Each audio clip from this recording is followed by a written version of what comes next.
from 2019 to 2024. Today, I'm deeply honored to return and host the special event or interview for the 2024 series. So 4 years ago, in 2021, with strong support from our team, we launched this web interview program with a vision to spotlight stories behind the science, to hear not only discoveries driving innovation in optics and photonics, but also learn about the journey, the challenges, and personal reflection that shape the characters and the career of those brilliant minds. Those are stories that don't always come through in publication or conference talks, but they hold just as much value and inspiration. So fortunately, over the past 4 years, we have had the privilege of hearing from these pioneering researchers whose groundbreaking work have profoundly shaped and advanced the field. So this interview series actually offers a chance for us to see the person behind the papers, to hear the untold stories, values, and the visions that drive those groundbreaking work. So that is why we designed the format to include an interviewer who knows the guest of honor in person, often a former student or colleague or collaborators. So why? Because this allows for a more natural conversation from which we got to hear the human side of scientific excellence, the principle and the passion behind the professional accomplishment. So we all know the great science is not just about the data and equation. We want this conversation of a perspective that goes beyond the format of shown in those technical papers. So today's guest honor is Professor Alan Willner, a distinguished professor of electrical and computer engineering at the University of Southern California in the United States. He is a visionary scholar, accomplished entrepreneur, and a dedicated community leader whose contributions across research, innovation, and leadership, which have earned him the highest honor from various organizations. For example, he is a member of the U.S. National Academy of Engineering, and he's also fellow of numerous professional societies, including Optical. He is also a very active community leader. An example include serving as a former president of the Optics Society and a former president of the IEEE Photonics Society. This list can go on and on, but due to limited time, I just mentioned a few here. Today, we are also honored to have Professor William Shi as today's interviewer. Professor Shi is a chair professor in optical communication and sensing at the Westlake University in China. He's not only a highly accomplished researcher and also a community leader, but also was a former Ph.D. student from Professor Willner's group. Their conversation promises to be both intellectually rich and deeply personal.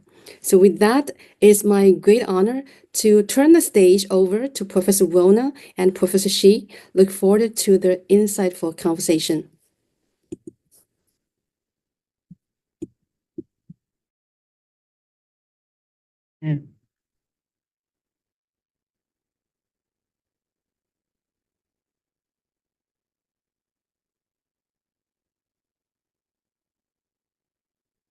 Of us? Okay. Okay, great. Hi. Hi, Dr. Willner. Good. Thank you very much for the introduction, Lan. Optical communication underpins modern society, following global connectivity, cloud computing, and real-time application like autonomous systems. Innovations such as wavelength division multiplexing that Dr. Willner helped to champion have expanded bandwidth, enabling smart infrastructure and instant collaboration. Dr. Willner, as a professor at the USC for 32 years, you founded the Optical Communication Lab and produced altogether 65 PhD students. As one of your first-generation students, I'm deeply honored to discuss many of your pioneer works, such as optical signal processing and orbital angular momentum multiplexing, technologies that will define how we transmit and scale data. Your mentorship continues to inspire us to bridge cutting-edge research with societal impact. Dr. Willner, my first question to you is that you have made a significant contribution to the field of optical communications. Could you share with us what initially inspired your interest in engineering in general and in optics and photonics in specific? Thank you very much, Bill. And I want to answer your question about how I got into engineering and optics and photonics. I want to thank Ran, C1, Rochelle, and Kelly very much for setting this up and for organizing, and of course, Bill, to you. And Bill, it brings me enormous joy and pride, really, of what you've accomplished. I remember the first time you came into my office and said you would be interested in perhaps doing a Ph.D. in optical communications, but you didn't know anything about optical communications. And I remember handing you the OFC, Optical Fiber Communications Conference Technical Digest. And I said, oh, why don't you read this and come back in a week or two and we'll talk. And boy, you absorbed it like a sponge. And I'm just thrilled of how you flourished. And, there's I love books, but my favorite book is this book. I don't know if you can see it. This is optical OFDM. Okay, yeah, very nice. Optical communications. So this is William's book. So it's the first book of a student of mine. So anyway, it's absolutely wonderful. So to your question about how did I get into engineering, optics, and photonics, I actually never thought I would go into engineering. I always loved science and math, but I thought I was going to go to law school. I was going to become a lawyer. So what happened was I majored in physics, but I took the law school admission tests.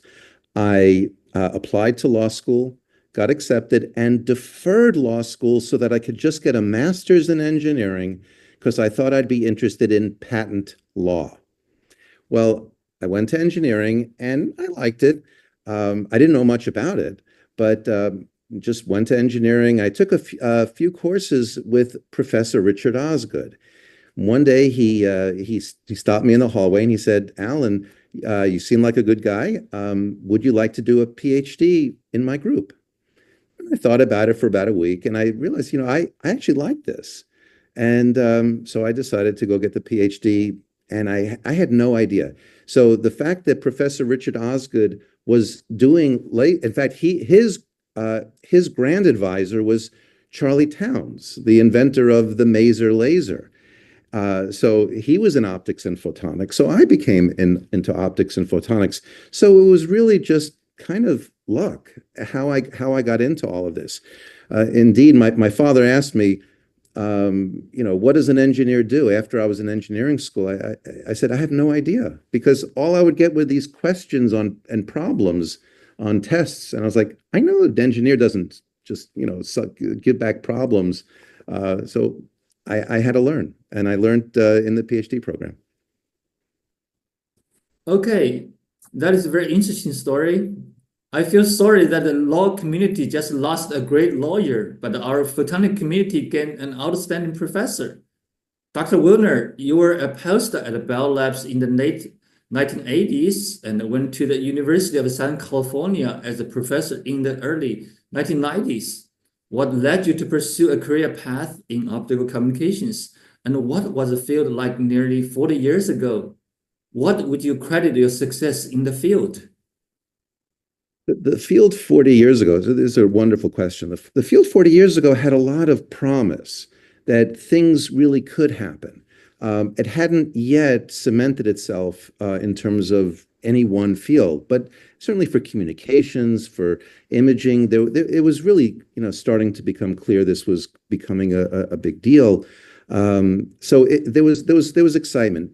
But when I graduated, so what I did my PhD in was in using laser beams to etch features into semiconductors. So when I graduated, the job offers that I got were in semiconductors. And even at Bell Laboratories, when I interviewed there was a group in MEMS that was interested, and I was interested in them. It turns out they couldn't hire me for other reasons. But Ivan Kamenow, who was doing optical fiber communications, and I knew very little about it. He said, "Well, I have a postdoc, and again, you seem like a good guy. If you're interested, I'd like to hire you." And so I said, I went there a couple of times, and I saw what I did see was that this place, Crawford Hill Laboratories, was filled with giants. Ivan Kamenow was one who hired me. Tingy Lee was another. And these two people really took me under their wing. So what happened was I decided to not take jobs in the semiconductor field, but to go into optical fiber communications, really because I thought it may grow. And also the people, the giants that I had met on the interviews, I was like, I wanted to be in a candy store. I wanted to learn from these people. So in many ways, it was what Ivan used to call success is coming from pluck and luck. Pluck means you have to be good, a little good, and luck, so you have to have a good break. So I kind of got into this whole field, just good fortune, and the field grew. And as the field grew, a rising tide floats all boats. And so it also carried me in terms of my career. And it was really just an amazing thing that the giants of the field took me under their wing. They taught me how that being cooperative is much more beneficial than competing. So also the idea that I got to know people, got to learn that sharing credit was very important, and that cooperating across boundaries was extremely valuable rather than being competitive. Tingy's motto was, if you want to be incrementally better, be competitive. If you want to be exponentially better, be cooperative. Wow, thanks for that insight. Dr. Willner, how did your academic research translate into entrepreneurial ventures? You founded the Faith on Communications. Could you briefly describe the process of establishing that company and the impact that it had? What were the challenges you encountered along the way and the rewards of building a company based on your technology? What lessons did you learn from the experience? Thank you. So that was an exciting time. So through the 90s, I started, as you know, I started in 1992 at USC, and we started the Optical Communications Laboratory. And the students, they were wonderful. And so we worked on optical fiber communications. And coming back to Ivan, when he says pluck and luck, I went to lunch one day. I took a walk to a place I normally didn't go to. And I saw Jack Feinberg and Dmitry Starodubov were there at a place I normally don't go. And we started to chat. I did optical communication systems, and turns out, I didn't know, but they were telling me they were doing fiber Bragg gratings. And so we said, well, they said, let's collaborate. And I said, okay, sure, let's do that. We wrote a proposal together, which was funded by the National Science Foundation in the United States. And I asked my students to collaborate with them and I said to them, come up with, a challenge, come up with some ideas that could be a contribution to the field. So they came up with an approach for tunable chromatic dispersion compensation using fiber Bragg gratings, a certain technique. We patented that. That became the seed corn for the company of Faith on Communications, which was established in 1999-2000. At the time, optical communications was exploding, was really growing technologically, but also there was what was called the tech bubble of around 2000, where money was falling from the sky. You could start companies, and it wasn't that difficult if you had a reasonable idea to get funding. Now, what I first did is I contacted a close friend and mentor, Connie Cheng Hasnain. I knew she had started a company a couple years earlier. And so I called and I said, Connie, do you have any advice for me as I'm thinking of starting? And she was so excited. She was just talking and giving me this wonderful perspective. And it really gave me the insight. It gave me the courage to go forward. And so she was a tremendous source of wisdom and encouragement for me. And as she was before, as she has been since. I also had help from other people in the community that put me in touch with the certain funding people, such as Sandy Sawchuk and Joe Goodman. And so Moore Davidow had funded the company. Now, the company created the tunable dispersion compensation module, Clear Spectrum. Now, the company folded, but the technology was bought by Teraxion, a company in Canada. They developed it, they sold it, and it eventually was deployed in many systems around the world. So I, as an engineer, I didn't get rich from it, but as an engineer, there was a lot of satisfaction that something you worked on was deployed and may have had an impact in the field. So that was very exciting. And again, there was a series of events. Actually, after the company folded, I went to the people who funded it, and I just wanted to know what are the lessons learned, and also to thank them. And they were surprised I wanted to thank them. I thanked them for having confidence and faith to at least get the company started. But I wanted to learn, what can I learn from the experience? And they said you learn so much through it. And again, it was a nice discussion as well. Okay, that is a very fantastic perspective of your entrepreneurial ventures.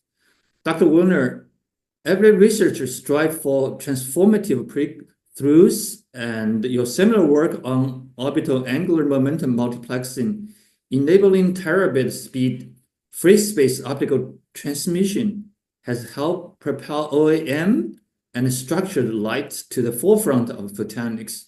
What inspired you to pursue this pioneering work? How did you recognize this potential to revolutionize high-capacity communication systems, and what practical applications do you foresee? Thank you. Certainly, the orbital angular momentum work has been a key part of what I've been doing since about 2008, 2009. So for the last 15, 16 years. I've mentioned before about pluck and luck, and there was a heck of a lot of pluck and luck involved here. You said, what inspired me to get into it? There wasn't a lot of inspiration. Basically, there was a fellow, wonderful guy, Mark Neifeld, who was at Arizona. He went to the U.S. Department of Defense, DARPA, and he started a program called the INFO program, Information in a Photon, where he wanted to see how orbital angular momentum might enhance information capacity. So I knew very little about OAM, but I submitted a proposal. My students helped me. And we partnered up with the Jet Propulsion Lab, and it was funded. And then we had to deliver, but my students were fearless, and my postdoc was fearless. So they had all these milestones that they promised, and they came through. They kept on going. So the postdoc was Jian Wang. He was wonderful, and many of the students. So we had all these results, and he said, I'd like to submit it to a journal, Nature Photonics. And in he submitted it around 2011, late 2011, I think, early 2012. And by that time, Nature Photonics was still very young. It had only been started a few years before, but people already knew how important of a journal it was, that it was high impact.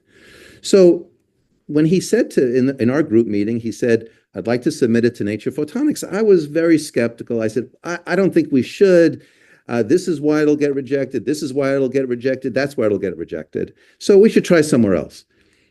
And he thought about it. He came back and and I was so happy. He really believed in it. And he said, no, let's try. And then the other students really came to his defense, and they were saying, yeah, here's why we think it'll happen. Here's, if it does get accepted, it'll be a really good thing. So I said, fine, let's submit it. Submitted, it was published.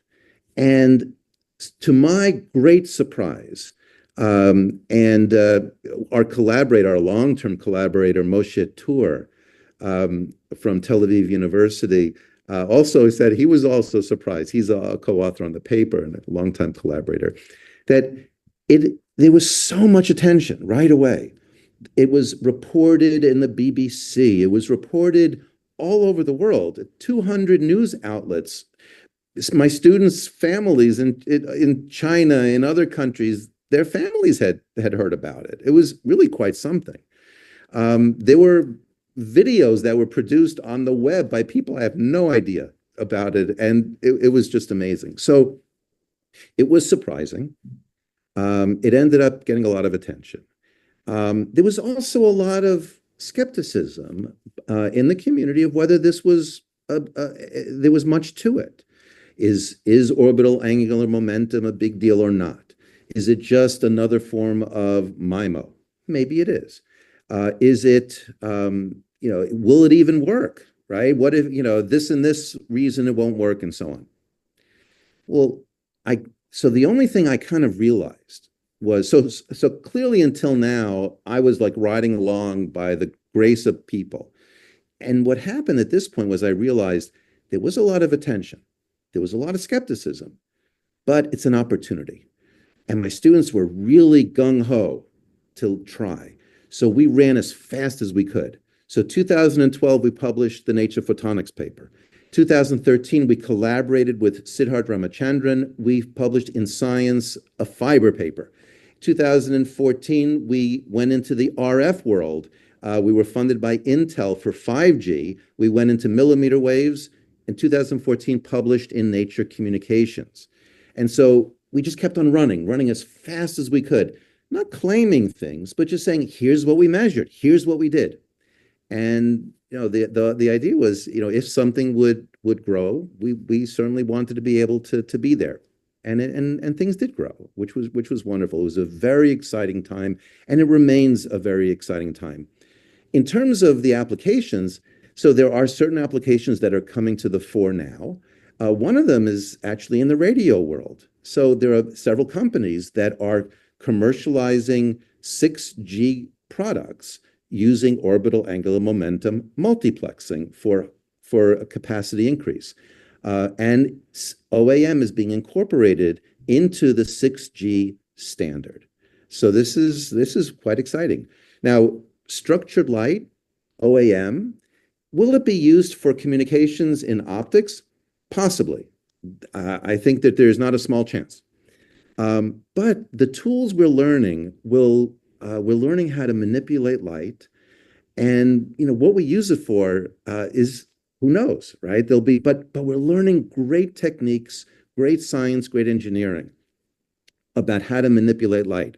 So things like metasurfaces, how to manipulate features of light.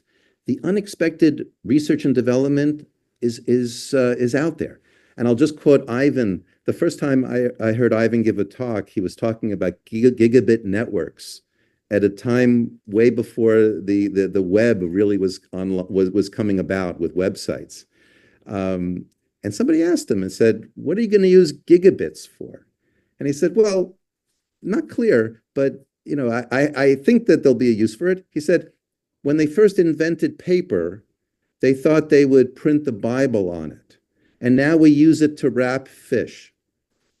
So, and sure enough, gigabit networks are being used today. And I think also there's a lot of confidence that techniques we're learning will be quite useful. All right.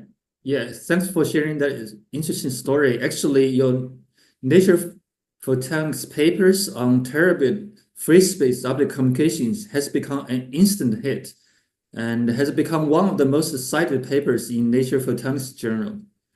Dr. Willner, you often work on future concepts from all optical signal processing to slow light buffers that push the boundaries of what might be possible, but whose use may not yet be practical.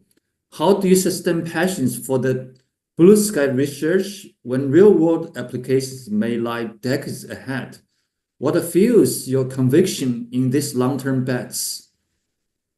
So what fuels my passion is training and helping young people, training students. So now some of the things you end up doing may be blue sky, as you say. Tingy Lee, by the way, for those of you who may be joining the webinar and don't know who Tingy Lee is, he was a giant. He was loved by the community. The president of China met him. He was the one, so this is a tie from Laserfest that was produced by Optica and SPIE. And as you see, these are modes from a laser cavity. Well, modes from a laser cavity was Tingy Lee's great advance. And that was in the early 1960s. But he was just a giant, and he had great insight. So when it came to blue sky, he would sometimes jokingly call it phantomics. A phantom is something you can't really get a hold of, right? It's a phantom. But in reality, he was still very positive about blue sky research for a couple of reasons. One is it's very hard to know that, you know, if blue sky research will eventually become impactful and real research and real research and with real applications. So if today you think it may be very unlikely, maybe there'll be a breakthrough and something will happen. So that's one. Number two is you really want to train the students. So the training of the students would be, are they working on technologies that will give them a great skill set? Are you training them to do research and critical research at a high level, even if it's on blue sky research? Skills that will come in handy after they graduate. And I tried to be very clear to my students that when you give a talk at a conference, when you go give a seminar and you're going to interview for a job, your job, when you present, defend your research, what you did, defend your technical contribution, defend your results, defend how you did it, your methodology. But you don't need to defend the bigger topic. So if there's something that was, let's say, a blue sky topic, and somebody says, you know, will that blue sky research become important in the future? Your job isn't to say, yes, it's going to be great. It's to say, well, here's my research, and this is what I found and did. Here are the positives, here are the limitations and challenges. Great.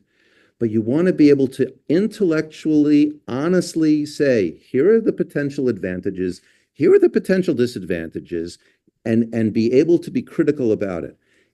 If that's the case, then I think the students get trained well and hopefully move on into other areas. So the passion is for the students. Okay, let's shift the gear from the technology you are currently driving and looking at this different perspective of you.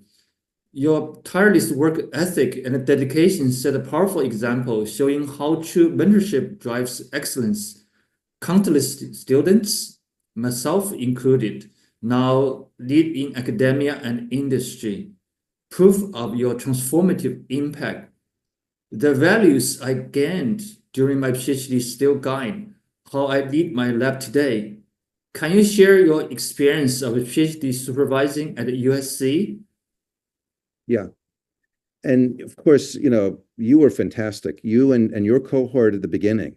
You know, the way my lab has run for 32 years, it's almost like it started on the right track because my first group of students were fantastic.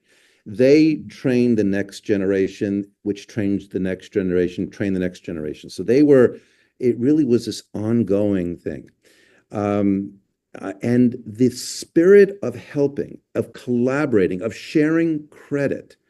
You know, having, if people contribute to the paper, to be able to put them as co-authors, right? You want to be able to share the credit appropriately. And by the way, I will say, even the OAM work, our Nature Photonics work, the only part I really do believe that the pioneer, one of the leaders of OAM when we got into it was Miles Paget. And Miles could have looked at us as people coming into the field from outside, and we want to have a closed community. How dare you come into our community? And he didn't do that at all.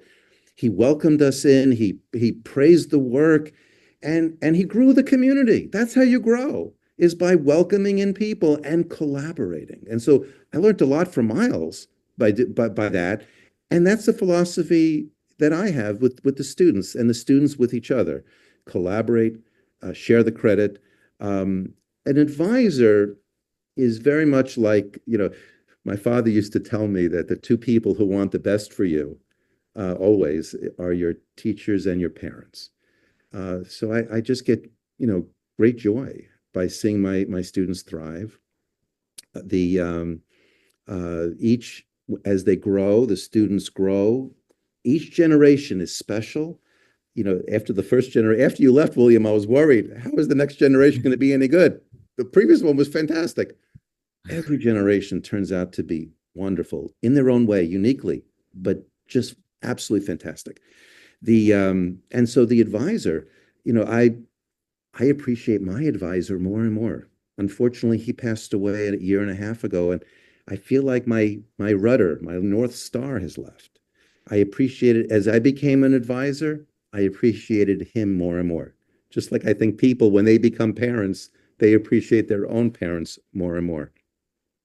When I see my students having their own students, nothing gives me more joy than to be at a meeting and somebody comes over to me and says, "I'm your grad student." I was in an airport and two people come over and say, "We're your grad students." I don't remember anything else from that trip. I remember that. And you, William, you, Bill, you have grad students, great grad students. You, right? And I have great joy. So you've produced for me great grad students, something like that. And it's just such a joy. And so I think you want to have trust in your students, give them resources, brainstorm with them, give them critical, but positive, but critical feedback, and then get out of the way and let them run. Anyway, that's been the philosophy. Wow. Your reply let me appreciate more all the assistance along the way from both my parents and my advisor, you, Dr. Willner. Dr. Willner, you have been actively involved in... I'll interrupt you for just a second. That's all right. Cheng Yuan, I was in Hong Kong, and Cheng Yuan he was chairing a meeting. And he had invited me. I gave a talk, but he was up on the stage. He was the technical chair. He was on the stage. His mother was in the audience. I went to sit next to his mother. She was taking pictures of him. I was taking pictures of him. I had great joy. Anyway, please go ahead, Bill. Okay. Yes, that is really very interesting. Dr. Willner, you have been actively involved in numerous professional societies, including serving as the president of Optical and IEEE Photonics Society, as well as being editor-in-chief for 3 journals. What motivated you to dedicate time to these leadership roles, and how has that shaped your career and the community? So your question is extremely important. When I was a student, I don't think I realized how important professional service was. And it sort of startled me. It surprised me. How did I get started in it? Well, somebody's got to take you under their wing. And so somebody was looking in Optica. This goes back to the early 90s. Somebody was looking for a vice chair for optical communications. And they asked Tingy. they asked Tingy, "Oh, do you have any suggestions?" And he said, "Well, there's this young guy, seems like a good guy. You may want to ask him." So I didn't know. Actually, Tingy said a word to anybody. But this guy asked me, and I became a vice chair, and I went to a few of the meetings. But something happened at the first meeting I went to. There was a big ballroom full of all these tables of people working in different committees. But I saw Tingy, and the staff of Optica, he knew them for a long time, and they had a tremendous warmth towards him.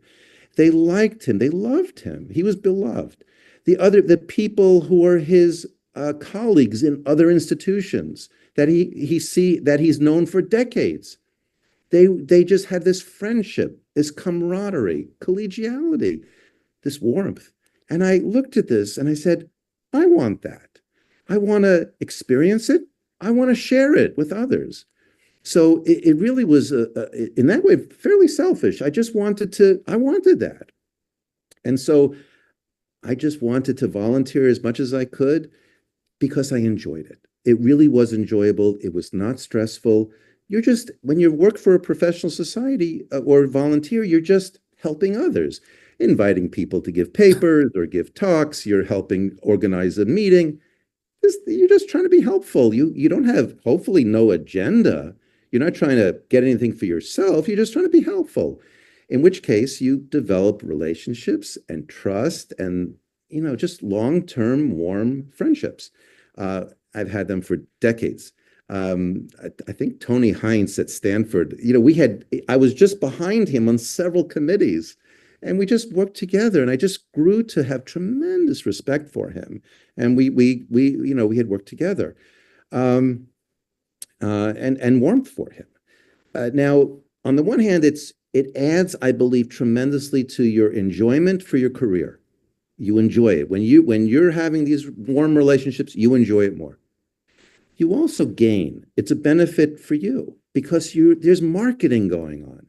You develop a network of people who now hopefully like you and trust you all over the world. And you can draw on that and in ways you may never really even realize it, but it is absolutely beneficial. Your name is also advertised. So the new editor of Photonics Research, C1, right? Well, he's famous anyway, but again, his name will be on everything. So it puts you out there, and people get to know your name when you're chairing a meeting, when you're an editor-in-chief of something, when you're the president of a society. I did an experiment. I was giving a talk on how to publish in journals at one of the meetings. I think it was CLEO a number of years ago. And so there was a bunch of graduate students, and there were about 100 of them. And I asked them a question. I said, how many people in here think I'm a good researcher? And everybody raised their hand. I'm not sure how many were just trying to be nice to me, but they all raised their hand. And then I said, how many of you have heard me give a talk on my research? A few people raised their hand. How many people in here have read my papers? Only a couple of people. And I said, how do you know I'm a good researcher if barely you've read my papers? Because I'm the editor-in-chief of this journal, a well-regarded journal? Yeah, because I wouldn't become editor-in-chief if I wasn't a good researcher. So you just get that good housekeeping seal, so to speak, that if a reputable organization like Optica thinks you're good enough to chair something, then people will start to think that. So it helps you. It's beneficial.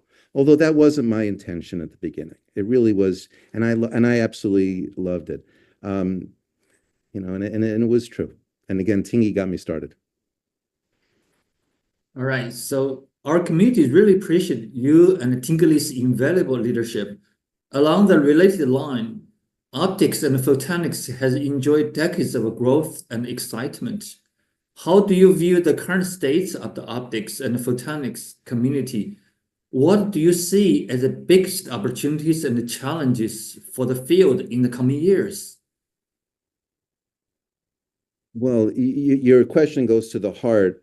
It really goes to the heart of what is our field. You know, one of the things about training young people is, are you training them in a field that they will thrive in, that they'll grow in? Is optics and photonics, does it have a bright future? No pun intended. And the answer, I believe firmly, is yes. It's for the last many decades, we've had a great ride. Innovations have abounded, grown dramatically. Applications grown dramatically. I don't believe that we're anywhere near slowing down. It's just a question of, are things going to move into which applications? What innovations? What applications will come out?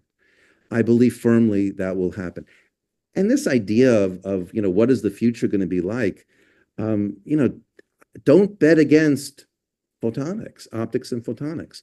When I joined the field, so in 1988, somebody who was well regarded in optics and photonics asked me and said, "Alan, where did you get hired? What are you going to be doing?" And I said, "Optical fiber communications."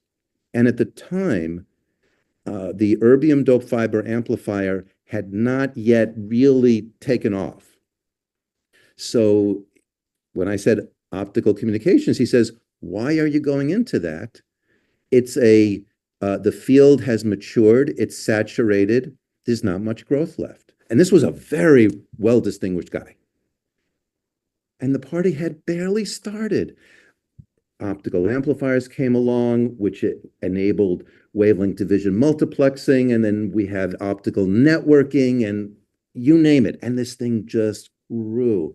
And it wasn't just this field. The things that the students learn and the young people learn, the tools they have can be applied to communications, can be applied to lots of different areas of optics and photonics. Many of my students went off into other areas outside of communications and thrived, and that's great. So I think there's a tremendous amount of growth left. Certainly, I think as long as my students will continue in their careers. I think one area is, of course, the photonic integrated circuits, the ability to make photonics and optics cheap, small, effective, and put optics and photonics anywhere that it can bring value. We see it in the electronics world. That, I believe, is firmly the future for optics and photonics, and we're getting there. And even something now that's so exciting, artificial intelligence. How will optics and photonics benefit artificial intelligence? And vice versa, how will artificial intelligence enable more sophisticated optics and photonics? All right. Dr. Willner, many of your mentors were giants in our field. Unfortunately, many has passed away, like Tinker Lee and Ivan Kamino. Now that you are becoming more senior in the community, what leadership principles have guided you throughout your career, and what brings you meaning and fulfillment as time goes on? Thank you. So what brings me meaning and fulfillment? I mentioned Tingy. Well, let's see. By the way, Tingy, he gave me, he spoke. He gave this to me from Tsinghua. He spoke at the 100th anniversary, and they gave him a souvenir, and he gave that to me before he passed away. I keep it as a treasure, but you can probably, I don't know if you can see it there, but this is from Tsinghua. The thing about meaning for me is really looking at the younger people. It was what drove Tingy, and very much in terms of if I'm becoming more senior in the field, build consensus, try to have, convince people in a good way, right? So what are the positives? Be a yay-sayer and not a naysayer. Try to encourage people to go pursue X or Y or Z in a positive way. Give good advice. Give constructive advice. Share credit. Tingy, the idea in thermodynamics of a infinite heat reservoir, where a reservoir can absorb as much heat but it doesn't get hotter. A candle, one candle can light 100 candles, and it doesn't diminish itself.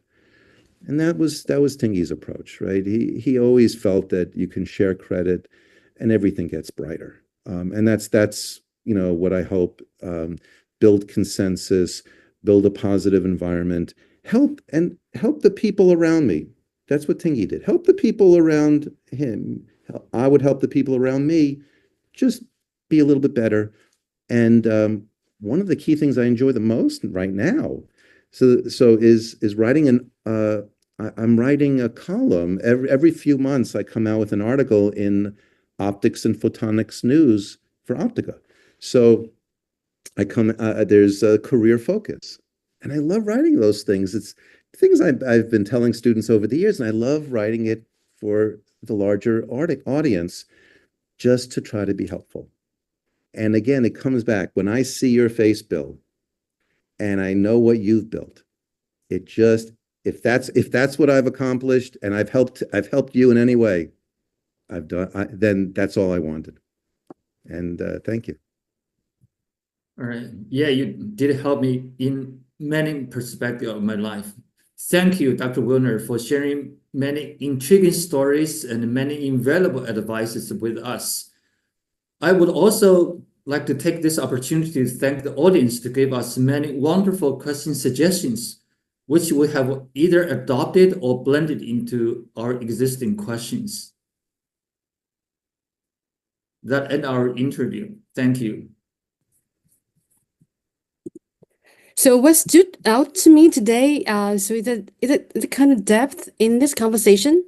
We learned that behind the science and those important scientific accomplishments, there's a passion, as Ellen mentioned, and there's a gratitude they really feel throughout this conversation. And there's humanity, and also unexpected events and people whom we might encounter that change the course of our future. And from this conversation, we also learn the importance of developing relationships naturally, sharing credit, and being cooperative to be exceptional, successful. We also learn from the conversation that consistent efforts increase the chance of getting luck or getting the opportunities.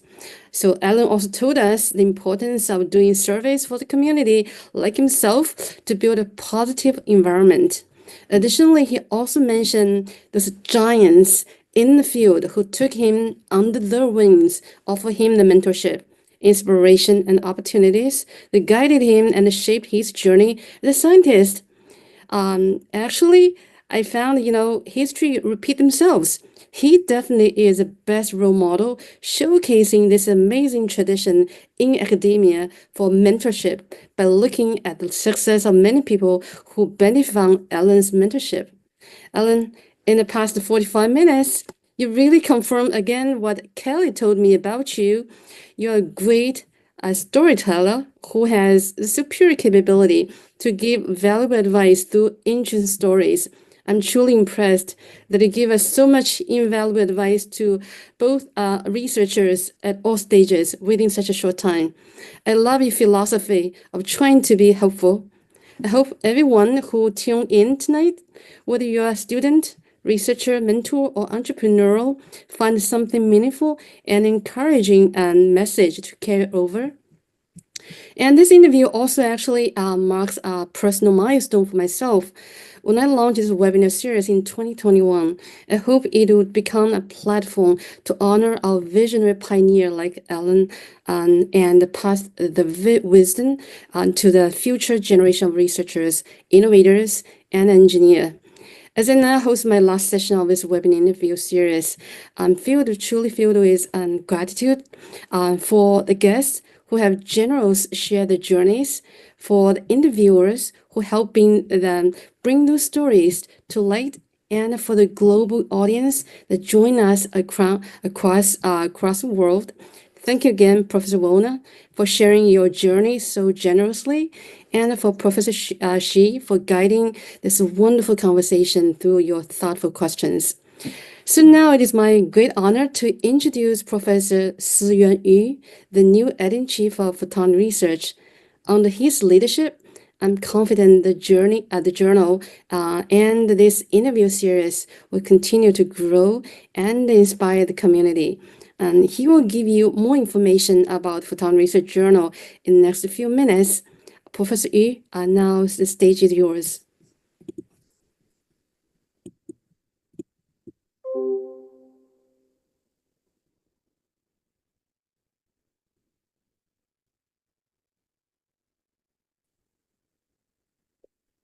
Oh, hello.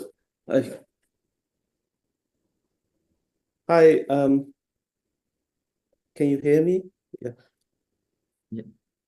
Okay, great. Well, first of all, I'm really thrilled to see Alan again. And I listened through out the interview. I feel so inspired again from your talk. And there's several keywords that really resonated with me. The first one being OAM, and said in the early around 2010 or so, and this tide was created by Alan and others, and which is a tide that has also carried me.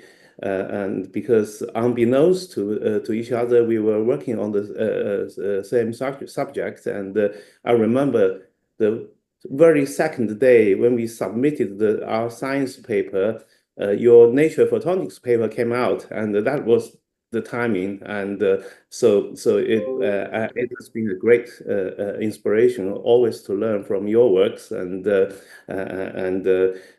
which we have persisted until this day, and with continuously working on this subject.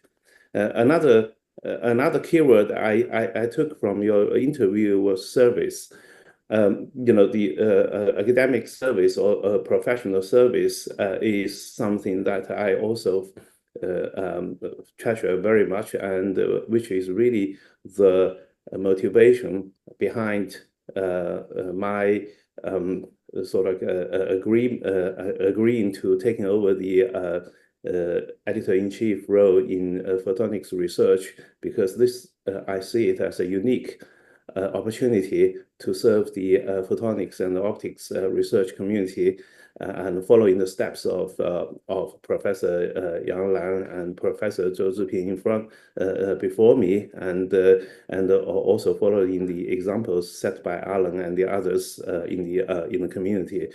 And the last keyword which struck me was mentorship, and I think we are at an age that we have to pass on things to our next generation and the next generation, and with students, grad students, and so on, and that is also a spirit that I feel personally very strongly that we practice in both in our research groups and also for the young people around us, and I think that is something really resonates with me as well. So thank you very much, Alan, for this inspirational interview, and I'm pretty sure that you will continue to inspire all of us for many years to come. And so thank you again for this wonderful interview, and also thank Bill for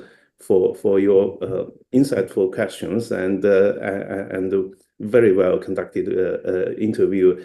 And I hope we, as Lance just said, I took over as the editor-in-chief of Photonics Research since this January, and I hope we will be able to continue this great series of webinars and interviews, and with many more great people that we hope to talk to. And so thank you again. Yeah. Thank you. You're welcome. Thank you. So the journal is available on both the OPG and the CLP platforms, and as you all know, we publish high quality and productive papers, which are strictly peer reviewed, and we have also a professional team, both at the OPG and the CLP side, to support the editing and rapid publication. And we have a fantastic international editorial board headed by the three editors-in-chief, including Yuri Kivshar and Yue Aochen. Both are well known in the photonics community. And then we also have one of the things that we do is to publish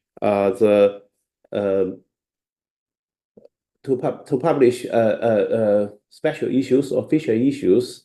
For example, for the last few years, we have published in 2022, we published an optical matter surface feature issue. And in 2023, we published a feature issue on optical microresonators. And in 2024, we published a feature issue in advancing integrated photonics. And then for now, we also just put out a new special issue on structured light from nanophotonics to quantum, which is headed by Andrew Forbes of the University of the Wits at South Africa, a very well-known figure in this community of structured light. And he's also assisted by Hao Ren, Li Xiangchen, Yu Jiesheng, and Takashiki Omatsu. And we are looking forward to submissions in all subjects related to structured light. And this is also a keyword that was mentioned just now by Alan. And it's a great area of photonics and optics that is really, really flourishing. And I hope our readers look at our website and to see the the topics and also the when the submission is going to open, which is on the 1st of June. And we also at the moment have another special issue which is currently open with the deadline of 30th of April, which is innovative optical sensor systems. This is led by Nunzio Cinamo of University of Campania at Italy, and also supported by Olivier Sopera, Giuseppe Diaguano, and Zhao Yan. So again, very well-known researchers in the optical sensors side. And then finally, we and here is also the list of very extensive topics. So we are pretty broad spectrum in what we are interested in, and anything to do with optical sensors would be great. And so finally, we have something called surprise bonus, which is the Editor-in-Chief's Choice Award we pick 2 papers each year for the best for the Editor-in-Chief's Choice Award. And you can see here was Professor Yang Lan presenting a previous one. And you can see that they are all holding a very big check. And so you may pay to publish in photonics research, but you may claw that money back by getting the Editor-in-Chief's Choice Award.